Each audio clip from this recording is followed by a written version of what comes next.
Hey, it's Bitty Penny. Welcome back to my channel. Today I'm going to be using the Sizzix die set to make my son's birthday card. Now, I made this card a few weeks ago for his birthday, and I kind of wasn't going to record it, and then I was like, I'm going to record it. So here we go. I cut my dinosaurs out of some Brusho paper that I keep in stock. So I have, I don't know, probably too many colors of Brusho. And I like to use up like a whole watercolor pad and make all kinds of sheets of it and have it in stock so that I can die cut it anytime I want. So that's a little hack that I do in my craft room. I always have it on hand and in different colors. So this die is pretty cool. I really like the way, first of all, I like the way they have the dies connected. So it's one die, but it cuts out two legs, the body and the head, instead of having a bunch of little pieces. So I really appreciate that. And it's just easy to assemble, but it has some dimensions. So I really enjoyed using this dino set. I bought this with my son in mind because he has always loved dinosaurs, Jurassic Park, Jurassic World, all of it. So this year I decided he was turning 11, and I'm just reminding y'all to dream. This card has a lot of dreaming in it. I just kind of dreamed up a dino scene that my son would appreciate. So yeah, he's turning 11. He let me know that he's officially a preteen. So this should get interesting. All right, here is a not too shabby set that you guys seen me play with before. I really just wanted to color up these palm trees to have them added into the scene. So today I'm building a whole dino scene. There's going to be a volcano, lava, dinosaurs, palm trees. It's pretty dramatic. So now I'm just coloring these up, and I'm showing you guys that I like to color like all one color at once. And I typically always start with my darkest color, and then I go in and use my light color to smooth everything out. So I started with my darkest brown, going in with my lightest brown, and kind of just showing you how I approach mass coloring, if you will. Like I'm coloring all the same image just multiple times. So now I'm going in with all my dark green, putting it where I want it across all 6 of the trees. And then I'll go in with my light green and smooth it all out and fill it all in. And then sometimes when I want, I go back with my dark color again, or a medium, an in-between color, if I'm doing a 3 color. All right, here comes this slimline cobblestone die set again. It's funny, you don't know you need rocks in your die cutting collection until you get the set and you start using it on so many different cards. So you guys probably remember seeing this in my fairy card, if you caught that, the slimline shadow box card. And then I also used it for this volcanic scene. You've got to have rocks flying through the air, right? Again, the drama. Okay, so here I have a piece of watercolor paper, and it's heavily texturized. It's Hero Arts, and it's like a handmade watercolor paper. I love it. I use it on special occasions like this card when I want a heavy texture. And now I'm sketching out a volcano. So my son is particular, and he likes everything to scale. So he gets really annoyed with dino sets when the T-Rex and the Bronchiosaurus and the Triceratops and all the different dinosaurs are the same size. That really annoys him. He likes everything to scale. So it's really funny, when I was making his card, I have the MFT volcano die from a couple of years ago in my set, but I could not use that. It was not to scale. So I had to draw my own, which luckily a volcano was easy enough for me to do. So I just sketched it with my pencil first, went in with my pen once I was pleased with all the details. I added my lines in, and then I went back with my pen again and kind of darkened things up and defined all the details even more. And now I will fussy cut this out. As y'all can tell, I've been blending a lot lately, and there's even more to come, but it's just like such a quick way to color images. It's kind of irresistible for me. I love ink blending to fill in backgrounds and color up images. For me, it gives an aesthetic that I like to the card, and it makes coloring super quick. Okay, so I'm going to emboss the lava. This is a very active volcano we're dealing with here today. And this embossing powder is like a high gloss.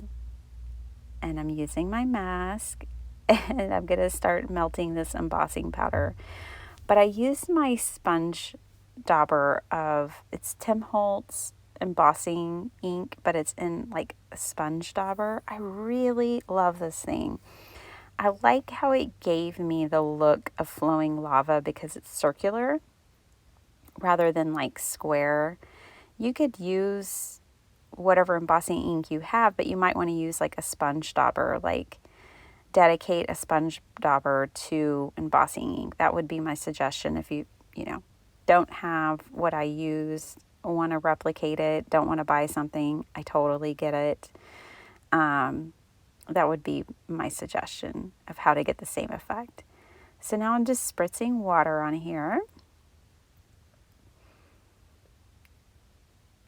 And I'm pleased with my volcano. Now, at no point prior to this had I measured this volcano, but I decided to measure it here and realized that I need to make a 6x6 card, which is totally cool. I like square cards and I like 6x6, and I'm hand delivering this, so it's all good. And now I'm kind of laying out my scene just to get an idea of how things are going to look. Layering up my dinos.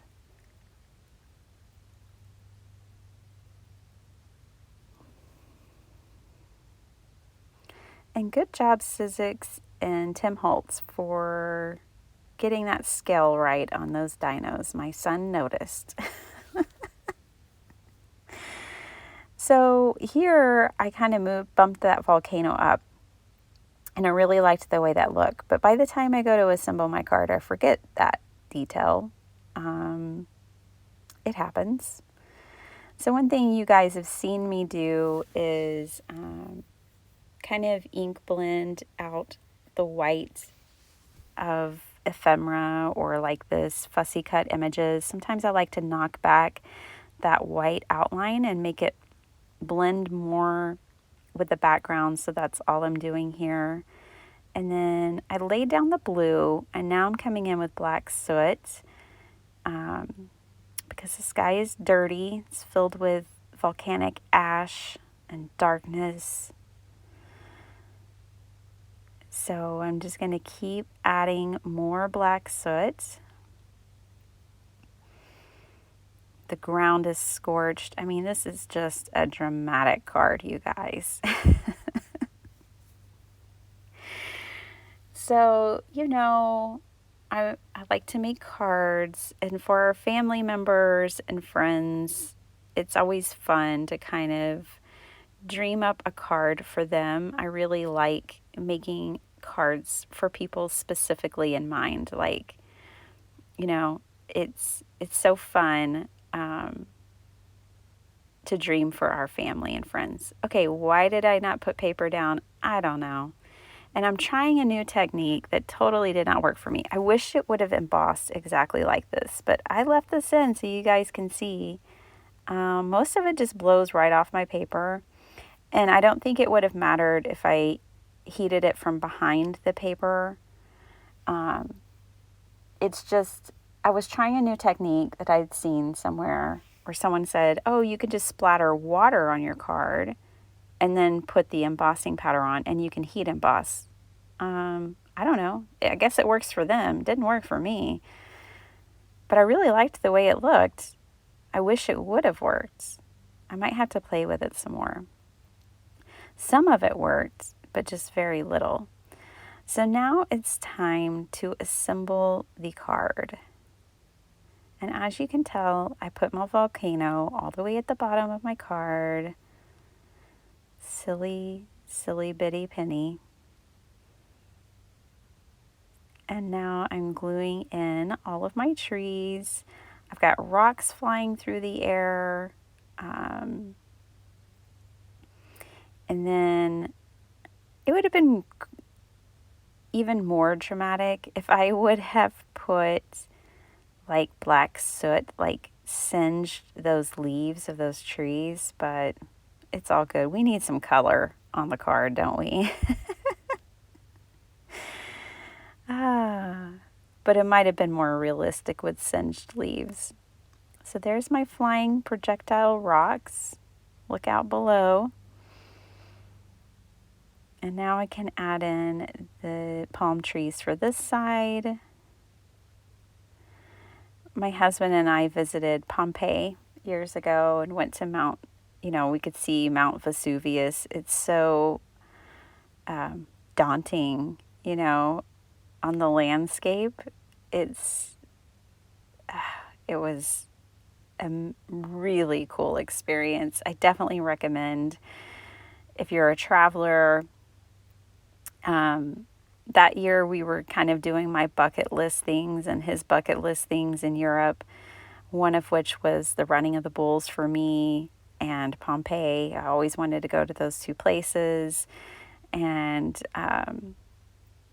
it was super, super cool. I almost proposed to him at Pompeii, but then I was like, no, I sure am hot and sweaty because we had been walking all over Pompeii all day in the middle of summer. It's like, this is not, no, it's going to have to wait. So I proposed to him the next day at the beach. All right. Now I decided to pop up both of my dinos on these action wobblers. Now I knew their tails were going to get them all kind of tied up, that they weren't going to wobble freely across the landscape. But I kind of like that. It's like comedic tragedy. Like they're trying to escape the volcano and their tails are getting all... They should have gone the same direction, right? Because most animals would. But it's a comedy of errors. It's fantastic. So that was actually intentional. But if you don't want your wobblers getting tangled up, you could glue one of them down to the base or pop it up with foam tape and then use the action wobbler on the other and just make one move. But I went for it for purposes already stated. Now I'm adding my rocks down here. Since I think at this point I realized, oh yeah, I was going to bump that volcano up. Okay, here I started with blue paper, which is what I was showing you guys. So, cheat a little. You don't always have to start with white paper. If you know you're going blue, like a dark blue, start with a light blue paper if you have it in your stash and give yourself a head start. It's okay. So now I'm continuing the scene for the inside of the card. And this guy looks like he's pretty much going to make it, but there are some projectile rocks still in the air, so he needs to look out. But there's more blue sky, and he's hightailing it out of there. So I'm just going to glue down the last couple of rocks and sign this card for my sweet, wonderful son, who I love and adore. And yeah, you know, I'm always in the safe zone if I'm making something with dinosaurs, sharks, Star Wars, something like that. I'm always in the safe zone. But he's such a good sport. He likes a lot of things I make. At least that's what he says. Okay, so now I'm gluing this down to the card base. And I'll get my trusty pen back out and sign the inside of the card. So I will admit I was kind of behind. I made this card the day I needed to give it to him. But, you know, it happens. Sometimes I'm great about planning ahead, and sometimes I'm not so great. So since he let me know he was a preteen, I had to make note of that in his card.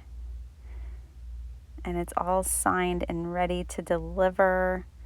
But I did really enjoy making this card, you guys. I thought it was lots and lots of fun. He enjoyed getting it. He still has it in the kids' living room so that he can see it. Here's the inside. So much fun. Now, I did forget one thing. I need to sign it. So, handmade by Mommy with some hearts. I hope you guys enjoyed this video.